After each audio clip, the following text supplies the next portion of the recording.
बिस्मिल्लाहिर्रहमानिर्रहीम। जी बेटा, आज हम डिस्कस करते हैं स्पीड टाइम ग्राफ के बारे में। स्पीड टाइम ग्राफ में देखें, जो स्पीड है वो डिपेंड करती है आपके। अब आपने स्पीड को या तो ज़्यादा करना है या आपने स्पीड को कम करना है, ये आपके ऊपर डिपेंड करती है। लेकिन टाइम जो है, उस टाइम को बेटा आप कम ज़्यादा नहीं कर सकते। टाइम को आप रोक नहीं सकते। टाइम एक तसलसल के साथ चलता रहता है। तो टाइम इंडिपेंडेंट क्वांटिटी है जो कि एक्स एक्सिस पे आएगा, और स्पीड जो है वो बेटा डिपेंडेंट है जो कि वाई एक्सिस पे आएगी। तो अब आपने स्पीड टाइम ग्राफ जो है इसको समझना है, लेकिन इसको समझने से पहले आप ये याद कर लें कि एमसीक्यूज, बहुत इंपॉर्टेंट एमसीक्यूज है कि स्पीड टाइम ग्राफ जो है उसकी स्लोप किसके बराबर है। तो बेटा स्पीड टाइम ग्राफ जो है उसकी स्लोप एक्सेलरेशन के बराबर है। बहुत इंपॉर्टेंट एमसीक्यूज है ये भी। Slope of speed time graph is acceleration. ये एमसीक्यूज पेपर में आता है, तकरीबन हर साल ही पूछा जाता है।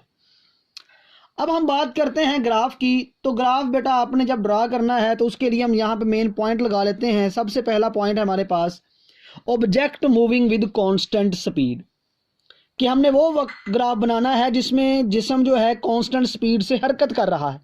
और ये ग्राफ किसके दरमियान बनेगा? ये ग्राफ बेटा आपने बनाना है वेलोसिटी या स्पीड और टाइम के दरमियान। तो स्पीड आ गई आपके पास वाई एक्सिस पे, ये वाई एक्सिस, और ये लाइन हॉरिजॉन्टल, ये एक्स एक्सिस है जो कि टाइम को रिप्रेजेंट कर रही।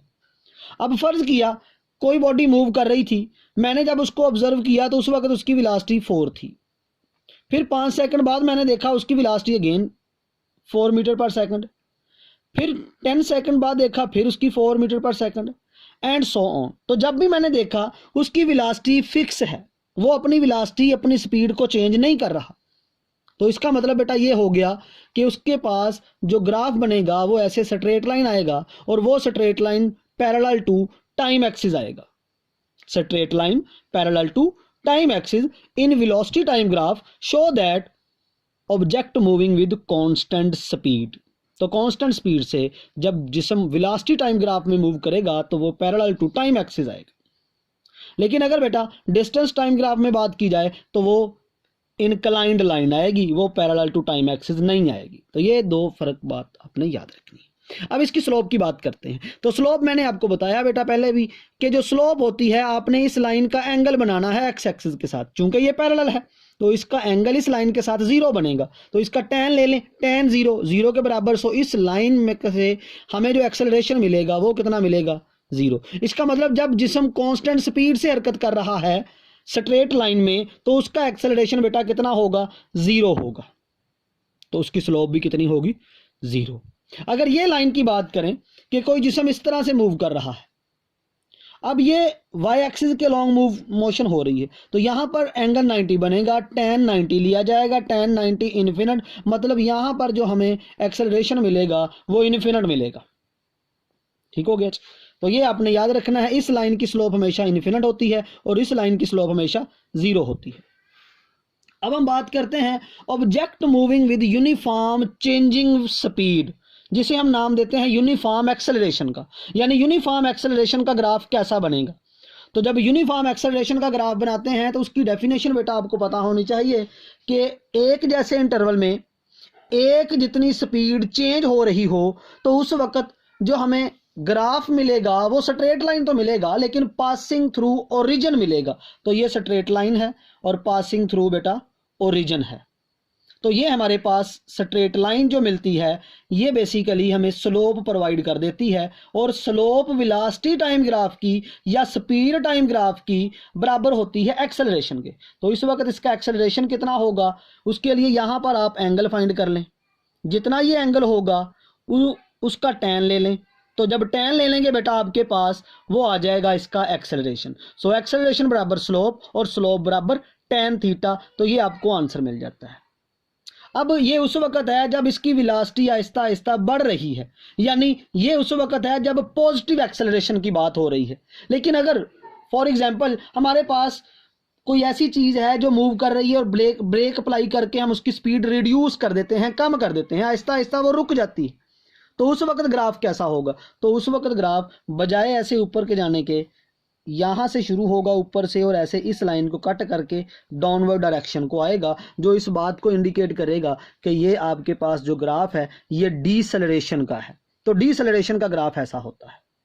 अब हम किसी स्पेसिफिक पॉइंट पे इसका ग्राफ फाइंड आउट करना, एक्सेलरेशन फाइंड आउट करना चाहते हैं। फर्ज किया हम ये हिस्से में इसका ग्राफ एक्सेलरेशन फाइंड करना चाहते हैं, ये वाले हिस्से में, तो हम क्या करते हैं बेटा, हम देखते हैं यहाँ पे स्पीड कितनी थी और यहाँ पे ये फाइनल है, ये इनिशियल है। 2 - 4 करेंगे डिवाइडेड बाय इनके दरमियान टाइम इंटरवल, तो इनके दरमियान टाइम इंटरवल 5 है, दोनों को डिवाइड करेगा तो आंसर आ गया -0.4। माइनस इंडिकेट किस बात को कर रहा है? माइनस इंडिकेट कर रहा है कि जिस्म जो है उसकी वेलोसिटी कम हो रही है, और कम होते वक्त बेटा जो आपके पास एक्सेलरेशन होता है वेलोसिटी कम होते वक्त वो हमेशा माइनस में आता है, और उसी का नाम डीसेलरेशन है, और उसी का दूसरा नाम रिटार्डेशन है। अब हम अगले पॉइंट की तरफ आते हैं। तो नेक्स्ट पॉइंट है बेटा आपके पास distance travelled by moving object. क्या हमारे पास कोई ग्राफ है स्पीड टाइम ग्राफ, उस स्पीड टाइम ग्राफ से क्या बेटा हम डिस्टेंस जो है जिस्म ने जितना डिस्टेंस कवर कर लिया है क्या उसे कैलकुलेट कर सकते हैं? जी बिल्कुल, हम कैलकुलेट कर सकते हैं। तो इसके लिए बेटा आपने सिर्फ एक पॉइंट याद रखना है, बहुत इंपॉर्टेंट पॉइंट है, कि स्पीड टाइम ग्राफ में या वेलोसिटी टाइम ग्राफ में आपके पास किसी भी किस्म का जो ग्राफ आ जाता है, आप स्पीड टाइम ग्राफ का या वेलोसिटी टाइम ग्राफ का एरिया मालूम कर लें, तो वो एरिया आपको प्रोवाइड करता है कि उस जिस्म ने कितना डिस्टेंस या डिस्प्लेसमेंट कवर किया। तो area under speed time graph give us distance travelled by object, यानी स्पीड टाइम ग्राफ का जो एरिया हमें मिलता है वो बताता है कि जिस्म ने कितना डिस्टेंस ट्रेवल कर लिया है, कितना डिस्टेंस कवर किया है। तो वो हम बेटा यहाँ से कैलकुलेट कर लेते हैं। फॉर एग्जाम्पल आपके पास कोई ऐसा ग्राफ बन जाता है जैसे ये स्ट्रेट लाइन, तो अगर इसको देखा जाए ये रिजेंबल करेगा बेटा आपके पास ये लाइन और ये लाइन आपस में बराबर हैं, तो ये एक रेक्टेंगल की शेप बन गई। तो आप क्या करें, इस रेक्टेंगल का एरिया फाइंड कर लें। अब रेक्टेंगल का एरिया कैसे फाइंड करते हैं? लेंथ इनटू विड्थ, तो ये लेंथ है और ये विड्थ है, इन दोनों को मल्टीप्लाई करें तो इसका एरिया आएगा, और इसका जो एरिया आएगा वो बेसिकली किसके बारे में बताएगा कि इस ग्राफ के लिए जब जिस्म को हमने ऑब्जर्व किया तो उसने इतना डिस्टेंस कवर किया। इसी तरह से बेटा अगर आपके पास ग्राफ आए और वो ग्राफ कुछ इस शक्ल में आए, जब इस शक्ल में ग्राफ आएगा तो वो एक ट्राइएंगल सी बना देगा। तो ट्राइएंगल जो है उसका एरिया का फॉर्मूला होता है हाफ बेस इनटू हाइट। तो बेस ये और हाइट ये, इन दोनों को मल्टीप्लाई करें और 1/2 से मल्टीप्लाई करें या 2 से डिवाइड करें तो बेटा आपके पास एरिया आ जाएगा, और यही एरिया किसको मेंशन करेगा कि बॉडी ने कितना डिस्टेंस कवर किया। फर्ज करते हैं आपके लेवल में ऐसा होगा तो नहीं, लेकिन फर्ज करते हैं अगर कोई जिस्म स्पीड टाइम ग्राफ शो करता है और स्पीड टाइम ग्राफ के अंदर वो एक सर्कल बना देता है, तो सर्कल के लिए हम देखेंगे कितना डिस्टेंस कवर हुआ, तो हमने उस सर्कल का क्या फाइंड करना है जी? एरिया फाइंड करना है। तो सर्कल का एरिया फाइंड करने का फॉर्मूला है pi R square, R is the radius और पाई आपको पता है 3.14, ठीक है। तो पाई की वैल्यू 3.14 ये पाई की वैल्यू, और आर की वैल्यू कोई भी हो सकती है, 1 है 2 है 3 है, जो भी है उसका स्केयर लेके मल्टीप्लाई करें तो बेटा ये आपके पास डिस्टेंस आ जाएगा कि बॉडी ने कितना डिस्टेंस कवर किया है।